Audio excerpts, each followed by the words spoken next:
Okay, 15.3 mobility prep. Again, it's going to be ankles, hips, upper back, shoulders, same.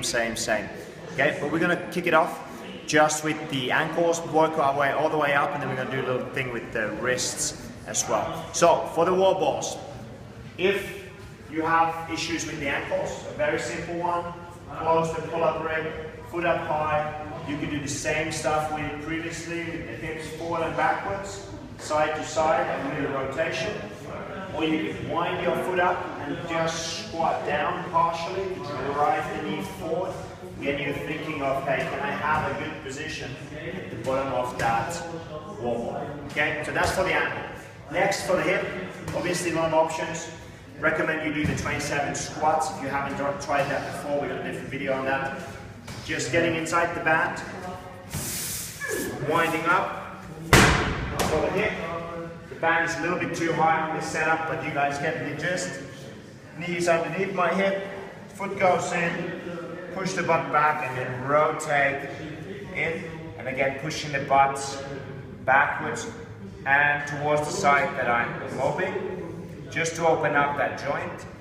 Once you're there and you've spent maybe 90 seconds, couple of minutes just moving around in here, you can kick it up in here, 10 rotations, and then we're going to go straight into the front of the hip. So I'll change sides, but you can stay on the same side. Straight to the front of the hip. Now you want to set up the band a little lower than I have, pulling in that direction. And you can even put the band knee down onto the mat and just nice and tight, push the hips forward, 10, 20 repetitions. So you want to make sure your hips are nice and loose before you go for the wall balls. Okay, if that squat is going to be an issue for you.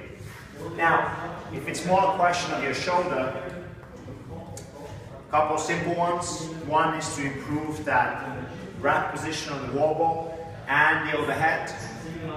Just wrist through or elbow through the band, and then just rotate up, wind up nice and tight.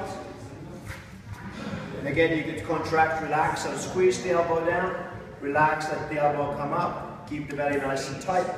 Or you could just move around trying to hunt whatever is tight in there. Okay? Second option. Seems like we'll do this every week, because the internal rotation is so important, these movements. Band in front of the shoulder, let it pull you back. You can go from the overhead all the way to the transition of the muscle up, and work through these a few times, and then hand behind the back, pull it away, and just spend some time, squeeze the shoulder, relax the shoulder, let the band pull your shoulder backwards. You can move around as well. Yeah, so a couple of options for the shoulder if that's your area of concern. And then you might get quite tight in the front just by holding the wall ball, and on the muscle up transition it's very easy to get tight on those pecs. So the cross ball is just going to come in here, middle of the clavicle, the collarbone, a little bit down. You feel tight tissue there. Against the pull-up ring, put some pressure on, hold with the other hand, then press upwards, and now you can go through that full range of motion of the muscle up. And you can also try different ranges of motion to find where you are tight in there.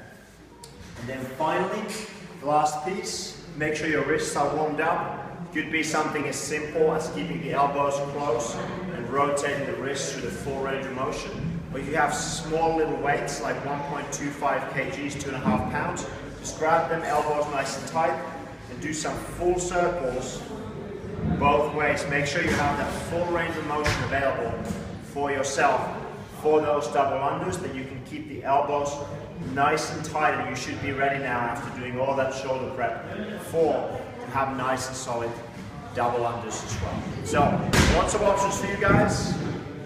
Good luck.